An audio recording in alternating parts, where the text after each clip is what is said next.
तो चलिए आज की वीडियो को शुरू करते हैं। और आज की इस वीडियो में हम बी, बीन और बीइंग इसके कॉन्सेप्ट को समझने वाले हैं, क्योंकि ये ही है इंग्लिश का महत्वपूर्ण टॉपिक, यानी कि अंग्रेजी की जड़। तो यदि आपको ये समझ में आ गया तो समझ लो इंग्लिश आपके लिए बहुत ही ज़्यादा आसान है। अब देखिए यहाँ पर मैंने कुछ लिखा हुआ है, जैसे वाज वर या फिर इज एम आर, इनके साथ कभी कभी आपको टू देखने के लिए मिलेगा।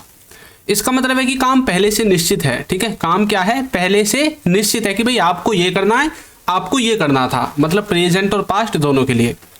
हैज हैव के साथ आपने टू तो पढ़ा ही होगा। आप क्या पढ़ते हैं कि यहाँ पर मजबूरी को ही दिखाता है ना, ये कंपल्सन को दिखाता है। तो यहाँ पर क्या होता है कि काम करना है, परंतु काम जो है ना वो निश्चित नहीं है कि आपको क्या है यही काम करना है, लेकिन वो आपके हिसाब से आपको करना है, लेकिन निश्चित नहीं है। ठीक है, तो चलिए आगे देखते हैं और अच्छे से इन्हें समझते हैं। तो सबसे पहले जो इज एम आर है, इसके साथ जो टू लगा हुआ है, इसका मतलब है कि इज के साथ भी टू है, एम के साथ भी टू है और आर के साथ भी टू है। और इसका जो मीनिंग है वो रहेगा नॉर्मली, यानी कि नॉर्मली कोई काम करना है। यहाँ पर आपको मजबूरी को नहीं दिखाना है। मजबूरी वाला केस मैंने अभी पीछे दिखाया था, कहाँ पर है, हैज हैव के साथ है। लेकिन इज एम आर के साथ क्या है, मजबूरी नहीं है, ये नॉर्मल कार्य है कि भाई अगर आपका मन करे करने का तो कर लो, अगर मन नहीं करे तो मत करो। अब देखिए स्ट्रक्चर कैसे बनेगा। स्ट्रक्चर में सबसे पहले सब्जेक्ट, फिर इज एम आर, फिर टू, फिर वर्ब की फर्स्ट फॉर्म और फिर OW। अब कुछ बच्चे जो ये नहीं जानते थे आज से पहले कि इज एम आर के बाद टू भी आ सकता है, तो अब आपको कहीं पर दिखाई दे तो आपको ये वाला सेंस निकालना है। ठीक है, आपको ये नहीं सोचना है कि ये गलती से लिख दिया है, ये सही है, और आपको ये वाला सेंस निकालना है। लेकिन उसमें ये वाला जो स्ट्रक्चर मैंने बताया है, ये वाला स्ट्रक्चर फिट बैठना चाहिए। देखिए, मुझे देखनी है, I am to watch, I am to watch, क्या देखनी है, movie, I am to watch movie, मुझे मूवी देखनी है। ठीक है, अब इसका मतलब है कि आप नॉर्मली बोल रहे हैं, आपको मतलब ऐसा नहीं है कि आप एक कंपल्सन को दिखा रहे हैं, मजबूरी को दिखा रहे हैं, भाई मुझे तो देखनी है, नहीं। आप यहाँ पर अपनी नॉर्मली बात कर रहे हैं, जैसे नॉर्मली बात करते हैं ना, मतलब ठीक हो जाए तो ठीक है, नहीं हो तो भी ठीक है, भाई देख लेंगे तो भी ठीक, ना देखे तो भी ठीक, इस तरह का भाव है। देखिए, उसे एग्जाम देना है, तो यहाँ पर लिख दिया है he is to give the exam, he is to give the exam. ठीक है, उसको एग्जाम देना है। लेकिन अब मैंने आपको यहाँ पर एक चीज और बताई थी पीछे, कहाँ पर, यहाँ पर जो वाज पर और इज एम आर के बाद टू लगेगा, ये काम पहले से निश्चित होंगे। अब यहाँ पर देखिए उसे एग्जाम देना है। अब आप ये बात तो जानते हैं कि भाई एग्जाम जो होता है ना, उसकी डेट पहले से ही फिक्स होती है। भाई एक हफ्ते पहले या 15 दिन पहले, एक महीने पहले बता दिया जाता है इस तारीख को आपका एग्जाम है, मतलब आपकी डेट जो है फिक्स है। और मान लीजिए कि आप खेलने के लिए जा रहे हैं बाहर, लेकिन आपकी मम्मी ने रोक दिया, उसको रोको, इसको मत लेके जाओ, क्योंकि इसको एग्जाम देना है। ऐसा तो नहीं है कि अभी एग्जाम देना, आने वाले समय में जब इसके एग्जाम की डेट आएगी इसको एग्जाम देना है, इसको तैयारी करने दो। तो he is to give the exam. ठीक है, तुम्हें मेज साफ करनी है, तुम्हें मेज साफ करनी है, तो बोलोगे you are to clean the table, you are to clean the table, तुमको मेज साफ करनी है। तो कोई काम करना है और नॉर्मली करना है, तब आपको इज एम आर के साथ टू का इस्तेमाल करना है। लेकिन जब आपको कंपल्सन को दिखाना हो, किसको दिखाना हो, कंपल्सन को, तो तब आपको इज एम आर के स्थान पर हैज हैव के साथ टू का इस्तेमाल करना है, यानी कि कोई काम करना है। स्ट्रक्चर बिल्कुल पहले जैसा रहेगा जैसा इज एम आर का था, सिर्फ यहां पर यह फर्क है कि उसमें इज एम आर था, इसमें हैज हैव आ जाएगा। देखिए, उसे एग्जाम देना है, मतलब he has to give exam. अब देखिए जो हैज है, इस हैज का मतलब क्या है, हैज हमने क्यों यूज किया, हैज हमने इसलिए यूज किया क्योंकि ये जो ही है ना, ये जो आपका सब्जेक्ट है, ये आपका थर्ड पर्सन सिंगुलर के अंदर आता है, यानी कि ही, सी, इट, और किसी व्यक्ति का नाम जब भी आएगा तब हमें हैज का इस्तेमाल करना है। कुछ बच्चे यहाँ पर गिव के स्थान पर टेक का इस्तेमाल भी करते हैं, तो आप टेक का इस्तेमाल कर सकते हैं, कोई दिक्कत नहीं। उसे पढ़ना है, he has to study, he has to study, उसे पढ़ना है। हमें फिल्म देखनी है तो we have to watch movie, मतलब किसी को कोई काम करना है और आप उसमें कंपल्सन को दिखाना चाहते हैं, अपनी मजबूरी को दिखाना चाहते हैं, तब तो आपको हैज हैव का इस्तेमाल करना है टू के साथ। और जब आप कंपल्सन को नहीं दिखाना चाहते, सिर्फ अपने वाक्य को बोलना चाहते हैं, तब आपको इज एम आर का इस्तेमाल करना है टू के साथ। बाकी दोनों में वर्ब की फर्स्ट फॉर्म ही आएगी। उसके बाद देखिए जो इज एम आर है, इसके साथ हमने देखा था बीइंग। ये जो बीइंग है, ये इज एम आर को पैसिव में लेकर जाता है, कहां पर, पैसिव में। और पैसिव में जब भी कोई स्ट्रक्चर या कोई भी वाक्य जाएगा तो उसमें सब्जेक्ट को या तो हाइड कर दिया जाता है या सब्जेक्ट को छुपा दिया जाता है। मेन फोकस आपका ऑब्जेक्ट पर रहता है।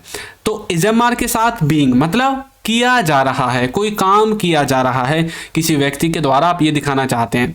अब भैया जब ये पैसिव में है तो सबसे पहले ऑब्जेक्ट आएगा, फिर इजएमआर आएगा, फिर बीइंग आएगा और फिर वर्ब की थर्ड फॉर्म आएगी और फिर OW का मतलब है अदर वर्ड्स, ठीक है। तो यहां पर इसका मतलब क्या है? इसका मतलब ये है कि ये सेंटेंस जो है पैसिव में है। कैसे पहचानेंगे? सबसे पहले ऑब्जेक्ट हमें दिखेगा और बीइंग भी दिखाई देगा और वर्ब की थर्ड फॉर्म भी दिखेगी।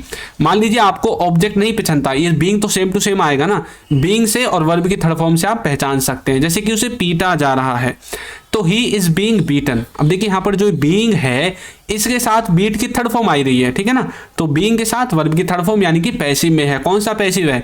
ये है भैया पैसिव आपका, को बताइए कौन सा है? ये है प्रेजेंट की कंटिन्यूअस का। कैसे पहचाना? सर इजएमआर का यूज हम प्रेजेंट कंटिन्यूअस में करते हैं, ठीक है। इमारत बनाई जा रही है, the building is being constructed, the building is being constructed, इमारत बनाई जा रही है। तो यहां पर क्या हुआ? यहां पर जो बिल्डिंग है इसको बनाया जा रहा है, ठीक है। तो मतलब जो काम को करने वाले हैं, देखिए दोनों सेंटेंसेस में नहीं दिखाया गया है, सिर्फ वो दिखाया गया है जिस पर काम हो रहा है।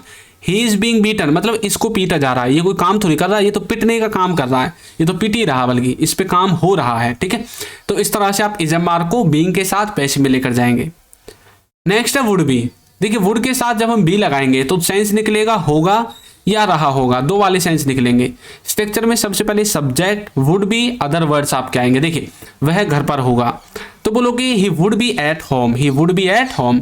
लेकिन यदि आप फ्यूचर के बारे में बोलना चाहते हैं कि भाई आने वाले समय में वो घर पर होगा, तब आपको वुड के स्थान पर विल का इस्तेमाल कर देना है। कैसे बोलोगे? He will be at home.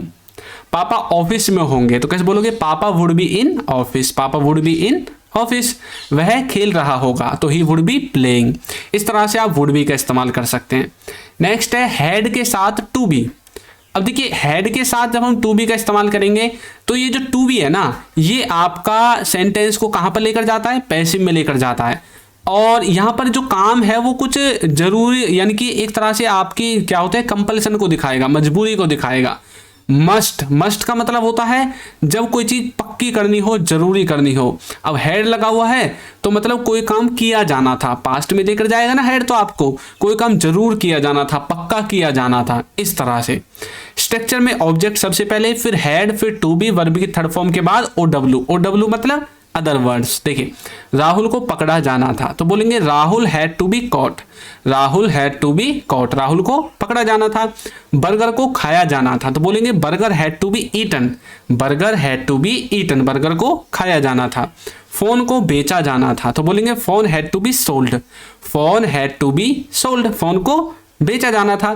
तो इस तरह से कोई काम किया जाना था, वहां पर आप हैड टू बी का इस्तेमाल करेंगे। और यहां पर देखिए जो राहुल है, बर्गर है, फोन है, ये आपका ऑब्जेक्ट है। कभी आप सोचने लगो कि ये सब्जेक्ट है, सब्जेक्ट वो होता है जो काम को करता है। तो देखिए काम को कर रहे हैं, कोई राहुल को पकड़ा जाना था, भाई ये कोई काम कर रहा है? नहीं, ऐसा लग रहा है जैसे भाग रहा हो और हम बोले भाई राहुल को पकड़ा जाना था, मतलब पकड़ने का काम तो कोई और ही करता, ये काम को नहीं कर रहे, बल्कि इन पर काम होना था, इस पर काम किया जाना था, ठीक है। ये इस तरह से हैड टू बी का इस्तेमाल करेंगे। नेक्स्ट है इजएमआर के साथ टू। ये हमने क्या देखा था, पीछे अभी देख लिया था कि इसका काम है कि नॉर्मली कोई काम करना है, ठीक है। उसके बाद देखिए यदि अभी तक आपने हमारे कोर्स को ज्वाइन नहीं किया है तो इसका लिंक आपको नीचे डिस्क्रिप्शन बॉक्स में मिल जाएगा। इसमें हमने बेसिक से एडवांस्ड लेवल तक इंग्लिश ग्रामर को कवर कराया है। इंग्लिश के सभी क्लास नोट्स आपको मिलेंगे, आपको वॉइस और चैट दोनों तरह से प्रैक्टिस का ऑप्शन दिया गया है। A to Z video lectures मिलेंगे, प्रैक्टिस क्विज मिलेगी, कोर्स का सर्टिफिकेट भी आपको दिया जाएगा। तो लिंक डिस्क्रिप्शन में है, जाकर इसको ज्वाइन कर लीजिए। इसका प्राइस है 299। और ये लगा लीजिए यदि आपने इस बैच को खरीद लिया तो आप इंग्लिश सीखे बिना रह ही नहीं सकते। कुछ बच्चे बोल रहे थे सर हमें ई बुक्स चाहिए, तो इनका लिंक भी आपको नीचे डिस्क्रिप्शन में ही मिल जाएगा, वहां से जाकर आप इन्हें भी परचेज कर सकते हैं।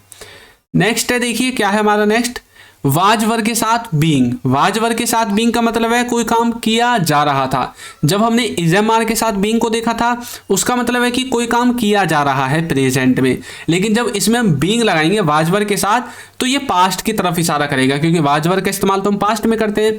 तो कैसे बोलेंगे, किया जा रहा था। देखिए ऑब्जेक्ट सबसे पहले, फिर वाजवर, फिर बीइंग, वर्ब की थर्ड फॉर्म और फिर OW मतलब अदर वर्ड्स, दूध बेचा जा रहा था, तो बोलेंगे the milk was being sold, the milk was being sold, दूध को बेचा जा रहा था।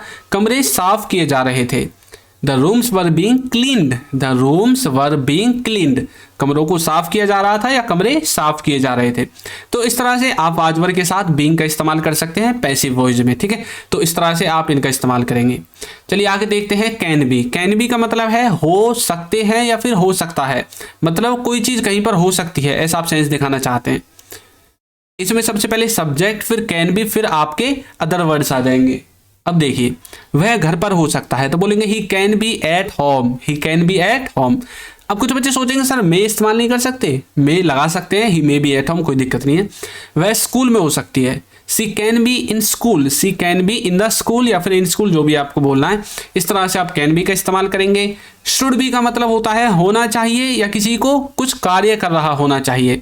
स्ट्रक्चर आपके सामने है, सबसे पहले सब्जेक्ट, शुड बी और अदर वर्ड्स, उसे घर पर होना चाहिए, बोलेंगे he should be at home, he should be at home. मुझे खेल रहा होना चाहिए, तो बोलेंगे I should be playing, I should be playing. उसे पढ़ रहा होना चाहिए, तो शी शुड बी स्टडिंग, तो शी शुड बी स्टडिंग। इस तरह से आप शुड बी का इस्तेमाल कर सकते हैं दो सेंसेज में, ठीक है।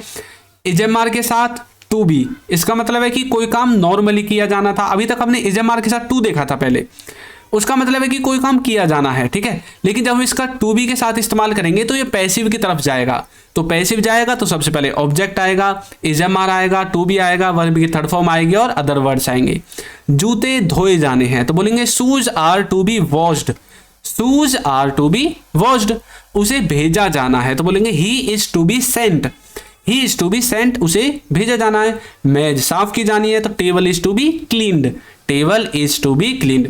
इजएमआर के साथ टू अलग लगता है, उसका अलग सेंस है, टू के बाद बी आएगा, इसका अलग सेंस है। तो ये दोनों चीजें आपको अलग अलग रखनी है, कभी आप इनको मिक्स कर दो, ठीक है।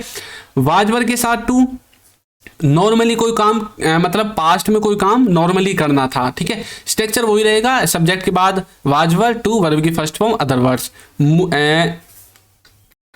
मुझे देखनी थी, क्या देखनी थी, मूवी देखनी थी, फिल्म देखनी थी, क्या देखनी थी। आपको कहते हैं कई बार मैं मुझे भी देखनी थी, मतलब आई वांट टू वॉच, आप ऐसा बोल सकते हैं नॉर्मली, ठीक है। और यदि आपको भाई कंपल्सन दिखाना है तो आप हैड का इस्तेमाल करेंगे, उसको मैं आगे बता दूंगा। उसे वो करना था, तो he was to do that, he was to do that. तुम्हें मेज साफ करनी थी, you were to clean the table, you were to clean the table. ये मैंने इसलिए एग्जांपल कुछ मतलब एक जैसे लिए हैं जिससे कि आपको कंफ्यूजन ना हो और आपको समझ में आ जाए।